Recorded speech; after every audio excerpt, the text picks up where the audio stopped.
Hey y'all, I'm SaraJane. I'm the host of the Hunting Holiness podcast.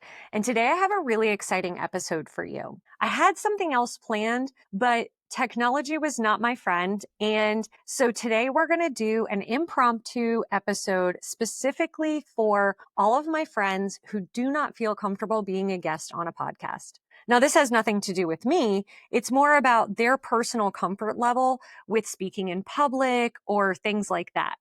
Recently, I asked on my social media page for people to respond with some of their favorite places outside of church to experience the Lord. And as you know, if you've been following along, this podcast is all about experiencing the Lord move, feeling the power of the Holy Spirit, hearing God's voice, knowing God on a deeper level outside of just what you're being taught in church. Now, I am not anti-church. Are a lot of American churches super messed up, especially right now, and it's all coming to light, and the news is crazy overrun with all of these pastors who are failing in front of a very public forum. They're letting down their congregations. Yes, absolutely. And does that bother me? 1,000,000%. Having grown up in church and gone to Christian schools, I know all too well what it's like to trust somebody to lead and guide me and then find out that they were just human too, that they struggled with the same things that other people in the world struggle with because they, just like me and just like you, were born into a sinful world with a sin nature. Just because we are in a position of some sort of authority or whatever, that actually means that we are held to a higher standard, that we are expected to live a different way because we are showing people what it looks like to live a biblical life. That doesn't mean we're perfect, and that doesn't mean we don't make mistakes. In fact, that means that we should be farther along on the road before we start teaching other people how to learn from us or sharing our stories. Because until we've learned for ourselves, and oftentimes the hard way, we'll just end up falling back into those pitfalls. And now we have people trusting us who maybe shouldn't have trusted us quite so quickly, who maybe should have asked more questions to get some transparency, to get some answers before they decided, yes, I'm going to call this place home. But that does not mean that every church in America is a mess or that we shouldn't be going to churches. That just takes some of the pressure off the obligation for you to feel guilty because you haven't found a home church where you feel like you fit or you haven't found your community yet. If you're like me, you've done enough church. You've played church enough. And now you're hungry for more. You want truth. You want accuracy. And you want to learn from not just one person, but a series of people who have earned your respect through the lifestyle and the fruit that they show. Not just words, not just being able to preach something in a really eloquent way or teach something that sounds great or happens to apply to your life that day. That's not what we're looking for. Those of us who are craving depth in our relationship from the Lord need communities of people who are like valued, but also are willing to be vulnerable, to be repentant, to take accountability and responsibility for when we mess up. And I will be the first person to apologize if I've done something to offend someone or to overstep, which is why you will see that as we go through this, as you spend time with me, I will tell you time and time again, I am no one special. This is just the role that God asked me to step into. I might be good at it, but I tell you, I'm not comfortable. I'm very uncomfortable right now. I don't know what to say. I'm just talking with you, person to person, human to human, telling you that I've been in these sweatpants since yesterday, that I brushed my hair and swiped on mascara just so I could make this video. I'm telling you right now, I am not perfect. I am nowhere close. I still struggle with the temptation to get pulled into things that are not my issue or my battle to fight. I constantly have to stay in my lane and not get distracted by that pretty bird that happens to glorify the Lord or be good Christian whatever and think that, oh, if it looks good and it's good for God, then that must be what he's calling me to. The biggest temptation that I fight on a regular basis is distraction from the one thing he asked me to do.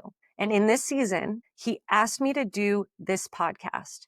He asked me to create this podcast, not to build a church, not to start 15 businesses. He asked me to make these videos and share what he's telling me. And I think that there's a lot of other people who have been through similar situations, who struggle with similar things, and who just need somebody to say, you're going to be okay. You're going to be all right. So today I want to share some of the answers to the question that people shared with me that I have permission to share about where they experience the Lord, even when they're struggling with church hurt, even when they don't have a church home, and especially when they feel like they need to connect with God in a less people-y way and a more biblically infused way. If you know what I mean, then stick around. If that makes no sense to you, you're welcome to ask me questions. I answer all the DMs that I get. Just know that there are people like us who want more God, but don't want more religion, that don't want another person trying to dictate to us what they believe is right and using Bible verses or a pulpit or a big audience to do that. So if you're like that and you want to hear some of these other people's favorite places to retreat from the world, to get away from distractions, to fight temptations, and to get close with the Lord, then stick around. I'll tell you, I got about 100 answers to this question. I posted it on my social media at Legit SaraJane, which is my personal page. And it was on my Hunting Holiness pod page. You're welcome to drop DMs there. I would love to hear your answers if this impacts you at all, or if you feel like there's a connection. And if there's not, that's fine too. I'm not for everybody and everybody isn't for you. But if you are my people and you do think this is cool and you do want a community of like valued women who also love getting out of the busyness of life so that you can connect with the Lord, ground yourself, and get back to who you were created to be and become, then you're going to like this.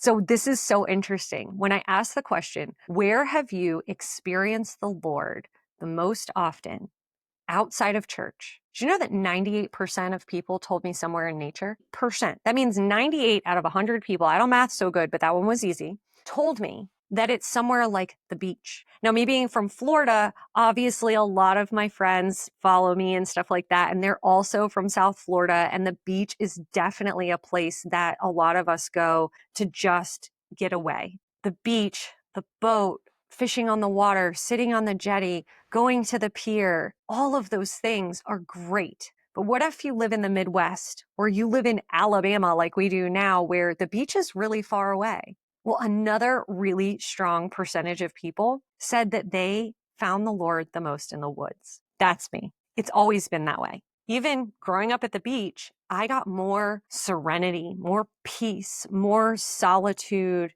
where I didn't feel like I needed to chase dopamine. If I was in a forest, not just looking at the woods or whatever, but as a young kid, I would climb a tree. I would go every day after school into the woods and just walk around or play or build a fort or play pretend. There was something that still to this day makes me feel like I'm being hugged by the trees, that the way that the light shimmers through as the leaves flicker, it's stunning and it's mesmerizing to me. And I just want to stand there and look up. And every time I do, all I can think is, God, you're so cool. That is so awesome. Conceptually, in my brain, I know how that works, but I don't know why it hits me so hard. And during the busy times of the year, like around the holidays in the fall and the holidays in the winter, I love to be in the woods.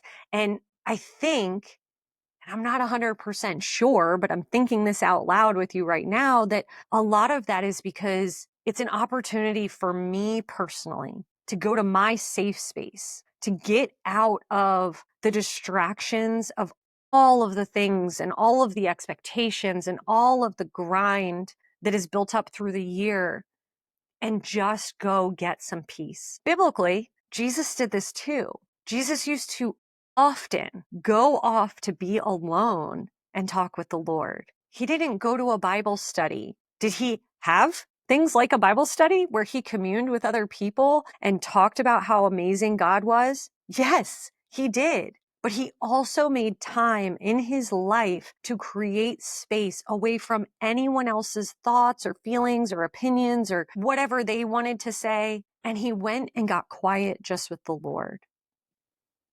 So I had quite a few of my young adults from my young adults ministry, Project Heaven, who also commented on this. They would say things like going for a walk. Now, I don't know how many young people you know, but I know a lot of young people, and I was surprised to hear how many of them were willing to get off the couch or to leave their bedroom or to put their phone down. They didn't go hide. They didn't isolate.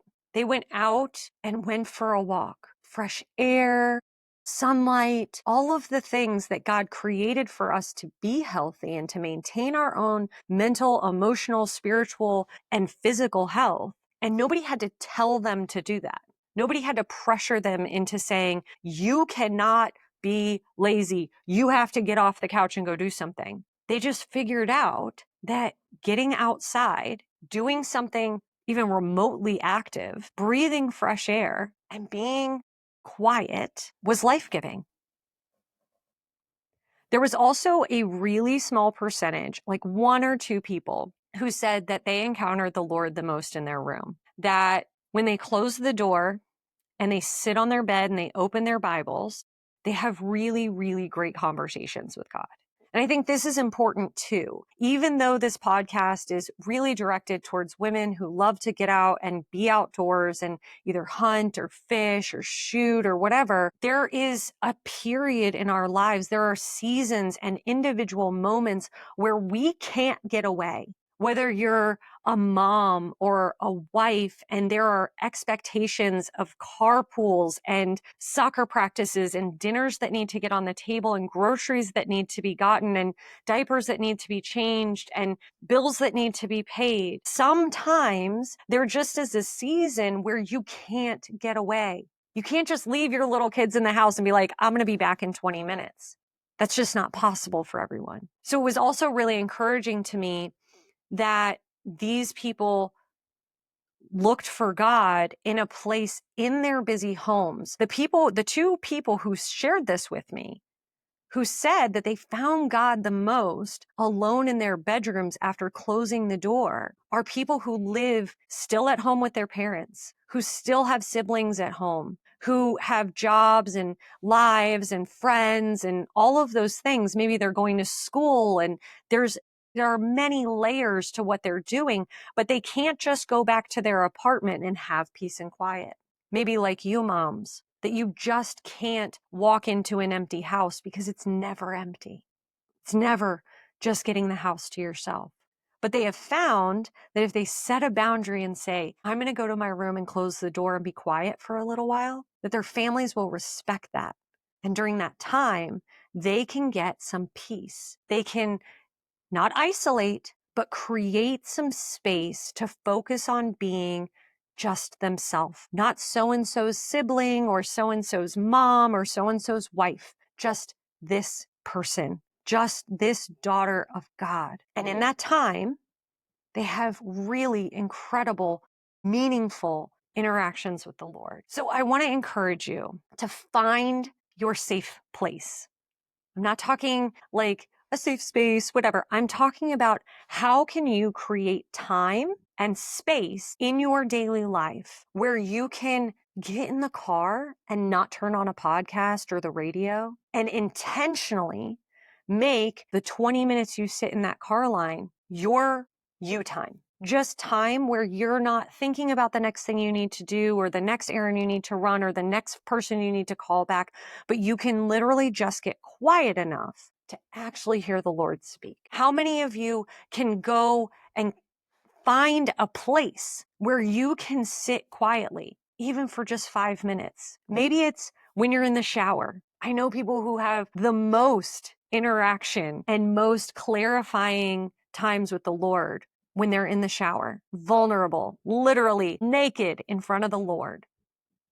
Just a space for them to go, or for their spouse or their kids to go when they need to get away, when they need to get away from the world and into the Word, into relationship with God.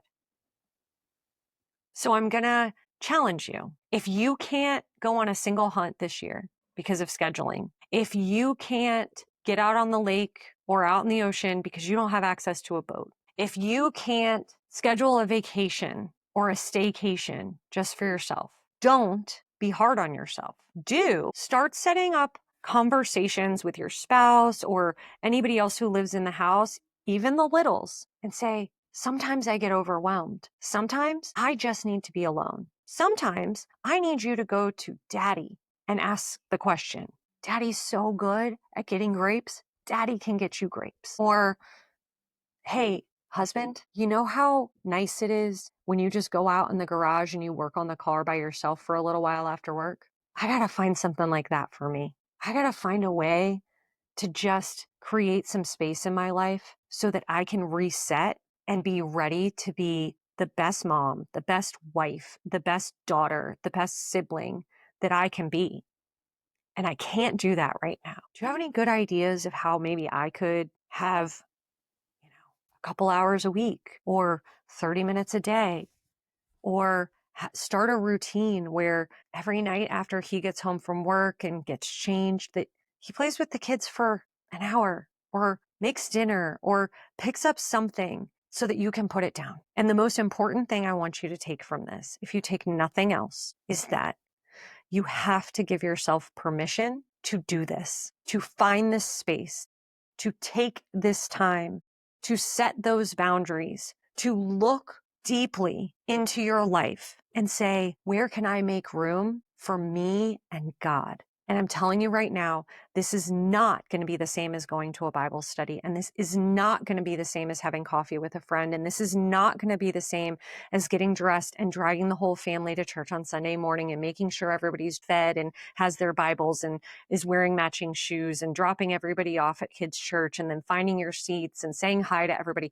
This is not that. This is about you, just like Jesus, going on a regular basis to, like he went to the garden or he went off by himself. It literally says he went off by himself, where you can go off by yourself and chat with God. If you're willing to make that commitment, if you're willing to find that space or you have that space and you want to tell the other listeners and the rest of the audience where you go so that maybe you can give other people and other women encouragement about how they could possibly find a place like that for themselves, drop it in the comments. Okay. I really want to hear all the places that you all go to get some solitude. And this isn't like self-care or like go to the spa. This is when I am in this mental space, when I am emotionally raw, I seem to find this pattern where I continue to go back and back and back to this same place. I wonder what it is about that place that makes me feel safe, that brings me rest, that quiets the noise so I can talk to the Lord. If you have a place like that, drop it in the comments for all the other ladies. And if you're looking for a place like that, put looking in the comments. Comment on my social media. Let's help you find the place where you can be yourself with your Father in heaven and have a real conversation. No phones, no distractions, no job, no kids, no husband, no nothing of this world. Just you and the Lord connecting, growing deeper together, and sending you back rejuvenated, possibly with a revelation on some clarity or discernment on a situation, so that you can go be the best you with all of those other people in this world because you took the time to get quiet with the Lord and listen to what he had to say to you. Okay, leave it in the comments. Make sure you like, follow, subscribe, and share. There are a lot of women out there just like me. I know because y'all keep telling me so. So send this to your friends. Make sure that they know they have permission to create this space for themselves, to find that place, and to seek the Lord outside of just corporate church. Okay, love you guys. Bye.